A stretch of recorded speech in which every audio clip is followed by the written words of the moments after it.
Hello नमस्कार good evening मेरे दोस्तों। मैं आपका भाई आपका दोस्त है अपने इस यूट्यूब चैनल पर आप सभी का फिर से स्वागत करता हूं और अपने उसी मोटिवेशनल कोट के साथ है कि ना रुकूंगा ना झुकूंगा, सिर्फ करके दिखाऊंगा। आज का हमारा ये जो नया टॉपिक चलने वाला है साथियों, ये टॉपिक लेकर के हम चलते हैं, जो कि टॉपिक का नाम क्या है, मॉडल। देखिएगा, आप चाहे किसी भी क्लास का एग्जाम दे दीजिएगा, चाहे वो क्लास आपकी 5th और 6th और 8th और 10th हो, कोई भी क्लास आपकी है, उस हर क्लास के अंदर मॉडल से रिलेटेड जो क्वेश्चन आता है वो बड़ा इंपॉर्टेंट होता है। और देखिएगा, इस मॉडल को हम जो आगे बढ़ाते हैं तो किस तरीके से। सबसे पहली बात ये आती है कि सर ये मॉडल होता क्या है, तो मैं आपको बताऊंगा कि ये मॉडल होता है। मॉडल क्या है, अपने आप में एक ऑक्सिलरी वर्ब है। अब आप कहेंगे सर ये ऑक्सिलरी वर्ब क्या है, ये भी समझ में नहीं आई। तो इस ऑक्सिलरी वर्ब को समझने के लिए आप इस मॉडल से पहले आप एक वर्ब को, एक वर्ड है और वो क्या है, वर्ब। क्या है, वर्ब। आप जानते होंगे कि ये वर्ब क्या है। इस वर्ब का जो क्लासिफिकेशन है, वो वर्ब का क्लासिफिकेशन अगर आप देख लेंगे तो आपको समझ में आ जाएगा कि ऑक्सिलरी वर्ब क्या है और मॉडल क्या है। देखिएगा, इस ऑक्सिलरी वर्ब और मॉडल को समझाने के लिए मैं पहले से भी इस वर्ब का जो क्लासिफिकेशन होता है वो अपने इस चैनल के ऊपर डाल चुका। अब दोबारा से देखिएगा, ये जो वर्ब है, इस वर्ब का हम कैसे क्लासिफिकेशन करते हैं। ध्यान से देखिएगा साथियों, ये जो वर्ब होती है, वर्ब क्या है, अपने आप में कोई भी हम सेंटेंस बनाते हैं, कोई भी सेंटेंस हम कर रहे हैं, या फिर आप ये कहिए कि कोई भी आप काम कर रहे हो, उस काम को करने के लिए ही, यानी जो एक्शन वर्ड होता है वो एक्शन वर्ड ही क्या होता है, मेरी वर्ब होती है। तो देखिए, वर्ब जो है, वर्ब क्या है, एक अपने आप में एन एक्शन वर्ड। क्या है, एक्शन वर्ड। मतलब आप कोई भी जो काम कर रहे हैं, उस काम को करने को ही क्या बोलते हैं, हमें वर्ब बोलते हैं। जैसे मान लो मैंने एक सेंटेंस बोला, मैं टेंस पढ़ा रहा हूं, तो यानी क्या कर रहा हूं, मैं पढ़ा रहा हूं। तो पढ़ाना क्या है, वर्ब है। ठीक है। बच्चे इंग्लिश सीख रहे हैं, क्या कर रहे हैं, सीख रहे हैं, सीखने का काम कर रहे हैं, तो सीखना क्या है, वर्ब है। पंखा चल रहा है, क्या हो रहा है, पंखा चल रहा है, तो चलना जो है वो क्या है, अपने आप में वर्ब है। तो इस तरीके से अगर कोई भी सेंटेंस है, उस सेंटेंस के अंदर जो एक्शन वर्ड होता है उसको हम क्या बोलते हैं, वर्ब बोलते हैं। अब गौर से देखिएगा कि ये जो वर्ब होती है, इस वर्ब को हम कितने पार्ट में डिवाइड करते हैं, 3 पार्ट के अंदर, 3 पार्ट में डिवाइड करते हैं हम इसको। फर्स्ट जो पार्ट होता है, उस फर्स्ट पार्ट का नाम क्या दिया जाता है, basis on A object. Basis on A object, यानी कि ऑब्जेक्ट के आधार पे वर्ब। फिर दूसरा जो टाइप आती है, इसको हम क्या बोलते हैं, basis on a action. Basis on a action, action के आधार पे वर्ब है। और तीसरी जो टाइप होती है, इसको हम क्या बोलते हैं, बेसिस ऑन ए स्ट्रेंथ। क्या होता है, बेसिस ऑन ए स्ट्रेंथ। तो वर्ब को हमने कितने पार्ट में डिवाइड किया, 3 पार्ट में। एक का नाम दिया बेसिस ऑन ऑब्जेक्ट, दूसरा है बेसिस ऑन एक्शन, और तीसरा है बेसिस ऑन ए स्ट्रेंथ। एक तो ऑब्जेक्ट के आधार पे, एक एक्शन के आधार पे, और एक स्ट्रेंथ के आधार पे। अब ये जो बेसिस ऑन ऑब्जेक्ट होता है, इसके आधार पे फिर से मैंने वर्ब को कितने पार्ट में डिवाइड किया, 2 पार्ट में। एक का जो नाम दिया, उसका नाम क्या है, ट्रांजिटिव वर्ब। क्या होता है, ट्रांजिटिव वर्ब। और दूसरा जो नाम होता है, इसको हम क्या बोलते हैं, इनट्रांजिटिव वर्ब। एक तो ट्रांजिटिव वर्ब और दूसरा इनट्रांजिटिव वर्ब। अब ये ट्रांजिटिव वर्ब क्या होती है, इनट्रांजिटिव वर्ब क्या होती है, वो भी हम आगे अभी पढ़ेंगे। अब देखिएगा, बेसिस ऑन एक्शन के आधार पे, बेसिस ऑन एक्शन के आधार पे जो वर्ब होती है, इस वर्ब को फिर से मैंने कितने पार्ट में डिवाइड कर दिया, 2 पार्ट में। और ये जो 2 पार्ट में नाम दिया, इसका एक जो नाम होता है वो तो क्या होता है, ऑक्सिलरी वर्ब। क्या होता है, ऑक्सिलरी वर्ब। और दूसरी जो पार्ट होता है, इसको हम क्या बोलते हैं, मैंने वर्ब। क्या होता है, मैंने वर्ब।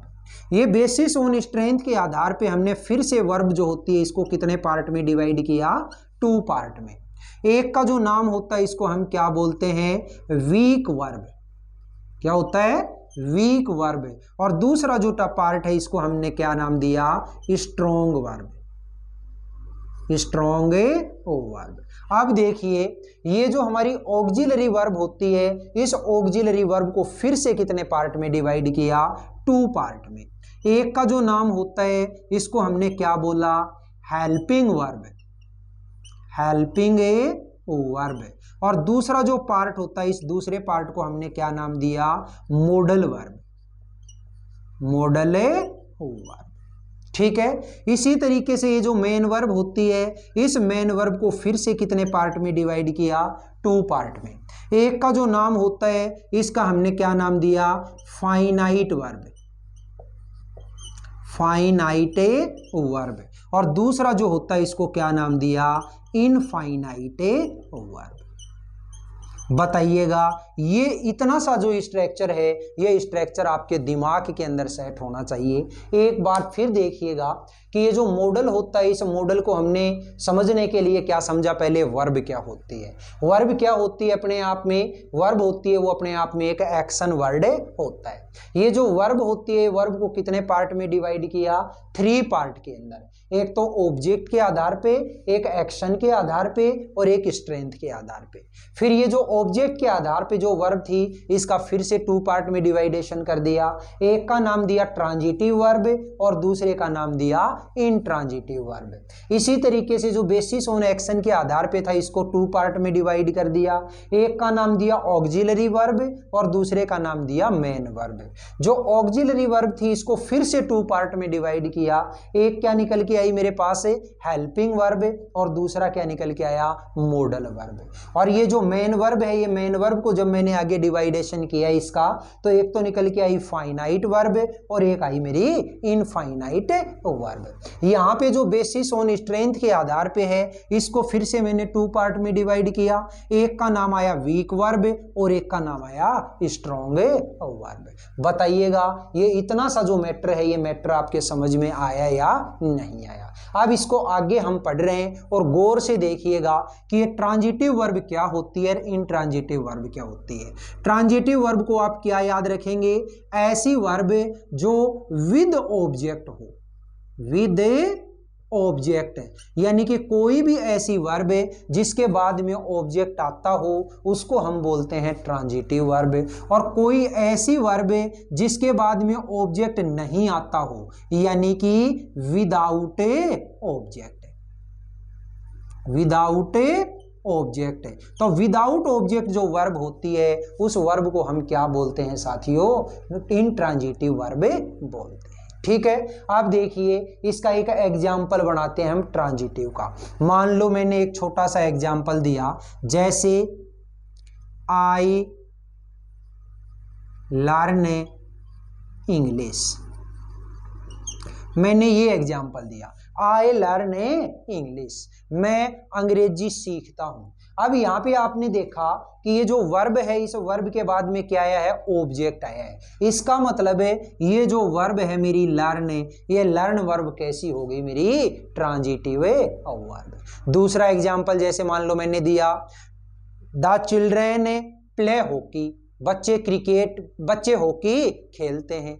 ठीक है, तो ये इस तरीके के जो सेंटेंस होते हैं उन सेंटेंसेस को हम क्या बोलते हैं, ट्रांजिटिव वर्ब। ठीक है, दूसरा देखिएगा इनट्रांजिटिव वर्ब। इनट्रांजिटिव वर्ब का मतलब क्या है, विदाउट ऑब्जेक्ट, यानी जिसके बाद में ऑब्जेक्ट ना हो। अब यही जो सेंटेंस था, इस सेंटेंस में मैंने अगर मान लो इतना ये जो आगे का पार्ट है इस पार्ट को मैंने हटा दिया तो क्या बच गया इसमें, आई लर्न, मैं सीखता हूं। क्या सीखता हूं नहीं पता। आई प्ले, मैं खेलता हूं, क्या खेलता हूं नहीं पता। ठीक है, दे आर वॉचिंग, वो देख रहे हैं, क्या देख रहे हैं नहीं पता। तो ये जो सेंटेंस होते हैं जिनके बाद में ऑब्जेक्ट नहीं होता उसको तो हम बोलते हैं इंट्रांजिटिव वर्ब, और ऐसे सेंटेंस जिनके बाद में ऑब्जेक्ट होता है उनको बोलते हैं ट्रांजिटिव वर्ब। तो इसका भी एक एग्जाम्पल बना लो आप। इसका मैंने एक एग्जाम्पल दिया, कौन सा, जैसे दे प्ले, ये लो। ठीक है, दे प्ले, वे खेलते हैं। क्या खेलते हैं, क्रिकेट खेलते हैं, हॉकी खेलते हैं, वॉलीबॉल खेलते हैं नहीं पता। ठीक है, इसलिए इस सेंटेंस के अंदर वर्ब के बाद में ऑब्जेक्ट नहीं है, मतलब ये कैसी वर्ब हुई मेरी, ये जो प्ले वर्ब है ये कैसी है भी, इंट्रांजिटिव वर्ब। याद रखना एक ही वर्ब अपने आप में ट्रांजिटिव भी हो सकती है और इंट्रांजिटिव भी हो सकती है। यहाँ पे जैसे आपने देखा कि ये जो प्ले वर्ब है ये यहाँ पे इंट्रांजिटिव है, लेकिन अगर इसी सेंटेंस को मैं ये बोल दूं they play cricket, way cricket खेलते हैं, तो यही जो प्ले वर्ब है ये कैसी बन जाती है मेरी, इंट्रांजिटिव। यहाँ पे आपने देखा ये लर्न जो वर्ब है ये ट्रांजिटिव है, लेकिन ये इंग्लिश वर्ड को अगर मैं हटा दूं तो यही वर्ब कैसी हो जाएगी मेरी, इंट्रांजिटिव वर्ब हो जाएगी। तो एक ही वर्ब ट्रांजिटिव भी हो सकती है और इंट्रांजिटिव भी हो सकती है। अब आगे देखिएगा, बात करते हैं हेल्पिंग वर्ब की। हेल्पिंग वर्ब जो होती है, इस हेल्पिंग वर्ब के बारे में आपने बहुत अच्छे से पढ़ लिया है, क्योंकि मैंने आपको टेंस से रिलेटेड जो टॉपिक करवाया उसमें आपने सारी की सारी हेल्पिंग वर्ब ही देखी हैं। वैसे मेन जो हेल्पिंग वर्ब होती हैं ये कितने टाइप की होती हैं, 3 तरीके की। सर कौन सी होती हैं, एक तो होती हैं डू से रिलेटेड, एक होती हैं बी फॉर्म जिसको बोलते हैं, और अगली जो होती हैं वो कौन सी होती हैं, हैव फॉर्म। तो डू से रिलेटेड कौन सी हो जाती हैं, डू, डज और डिड, डू, डज और डिड। बी से रिलेटेड जो होती हैं वो बी से रिलेटेड कौन सी हो जाएंगी, वो देखिएगा, जैसे इज, एम, आर, वॉज, वर, शैल और विल। ये जो वर्ब हो गई ये कैसी हो गई मेरी, हेल्पिंग वर्ब, कौन सी, बी फॉर्म। और हैव से रिलेटेड अगर बात करें तो हैव से रिलेटेड कौन सी हो जाती हैं, जिसके अंदर एक तो हैज, एक हैव और एक हैड। ठीक है, आप कहोगे सर हमने तो इससे अलावा भी पढ़ी है टेंस के अंदर। अरे अलावा नहीं, वो इसी के अंदर से बनी है। जैसे मान लो आपने शैल और विल के साथ में बी पढ़ा होगा, तो शैल बी, विल बी। ठीक है, शैल और विल के साथ में हैव पढ़ा होगा, शैल हैव, विल हैव। इसी तरीके से शैल हैव बीन और विल हैव बीन। ऐसे ही आपने हैज हैव के साथ में बीन पढ़ लिया होगा, तो has been, have been, had के साथ बीन पढ़ा होगा, हैड बीन। मेन जो होती है वो तो यही है। अब बात करते हैं मॉडल वर्ब की। तो मॉडल वर्ब जो होती हैं वो मॉडल के अंदर आपको जो चीजें सीखनी है, क्योंकि ये तो हमें टॉपिक सीखना है अभी, और मॉडल के अंदर आप केवल नाम याद रखना अभी फिलहाल। कौन से हैं मॉडल वर्ब वो मैं यहाँ पे लिख रहा हूँ, गौर से देख लेना और साथ साथ आप लिख भी लेना। मॉडल के अंदर क्या क्या चीजें सीखोगे आप, can, could, may, might, shall, will, should, would, must, ought to, used to, need not। ठीक है, ये डेयर नॉट, ये इस तरीके की जो वर्ब होती हैं, इन वर्ब्स को हम क्या बोलेंगे, सभी को मॉडल वर्ब बोलेंगे, जो कि अपन इस चैप्टर के अंदर पढ़ेंगे। अब इसके बाद में आगे आते हैं ये मेन वर्ब, और मेन वर्ब को हमने कितने पार्ट में डिवाइड किया, 2 पार्ट में। एक तो फाइनाइट वर्ब, एक नॉन फाइनाइट वर्ब। इनफाइनाइट नहीं है, नॉन फाइनाइट है ना, तो ये नॉन फाइनाइट वर्ब। आप देखिएगा ये फाइनाइट और नॉन फाइनाइट क्या होता है, ऐसी कोई वर्ब जो अपने सब्जेक्ट के अकॉर्डिंग चेंज हो जाए। जैसे सब्जेक्ट अगर सिंगुलर हो तो वर्ब भी सिंगुलर, सब्जेक्ट अगर प्लूरल हो तो वर्ब भी प्लूरल। मान लो मैंने सेंटेंस बोल दिया, जैसे आई लर्न, आई लर्न, यहां पे वर्ब कैसी आई, वर्ब की फर्स्ट फॉर्म। लेकिन अगर मान लो मैंने सेंटेंस बोल दिया, जैसे शी लर्न्स, सी लर्न्स, सी के साथ में लर्न्स और यहां आई के साथ में लर्न, हो गया ना। तो इस तरीके से ऐसी वर्ब जो अपने सब्जेक्ट के नंबर और सब्जेक्ट के वचन के अनुसार चेंज हो जाए। ठीक है, सब्जेक्ट का जो नंबर होता है यानी कि सब्जेक्ट मतलब सिंगुलर है या प्लूरल है, और सब्जेक्ट जो लिंग है, ठीक है, उसके अकॉर्डिंग अगर चेंज हो जाए तो उसको हम क्या बोलेंगे, finite verb. Non finite verb क्या होती है, ऐसी वर्ब जिसके ऊपर अपने सब्जेक्ट के किसी लिंग या वचन का कोई इफेक्ट ना पड़े। सब्जेक्ट चाहे सिंगुलर है तो भी, प्लूरल है तो भी, चाहे लेडी है तो भी, चाहे जेंट्स है तो भी, उस वर्ब के ऊपर अगर कोई प्रभाव ना पड़े तो उसको हम क्या बोलेंगे, नॉन फाइनाइट वर्ब बोलेंगे। ठीक है, आगे देखिएगा, बेसिस ऑन स्ट्रेंथ के आधार पे क्या है, एक तो वीक वर्ब, एक स्ट्रॉन्ग वर्ब। वीक वर्ब कौन सी होती है, ऐसी वर्ब जिसकी तीनों की तीनों जो फॉर्म होती हैं वो तीनों ही फॉर्म में सेम हो, तीनों फॉर्म में सेम हो, उसको बोलते हैं वीक वर्ब। जैसे फॉर एग्जांपल, मैंने एक छोटा सा एग्जांपल लिया, मैंने एक वर्ब ली कट, CUT, इस कट की तीनों फॉर्म सेम होती हैं, कट कट कट। ऐसे ही पुट पुट पुट, है ना, ऐसे ही हिट हिट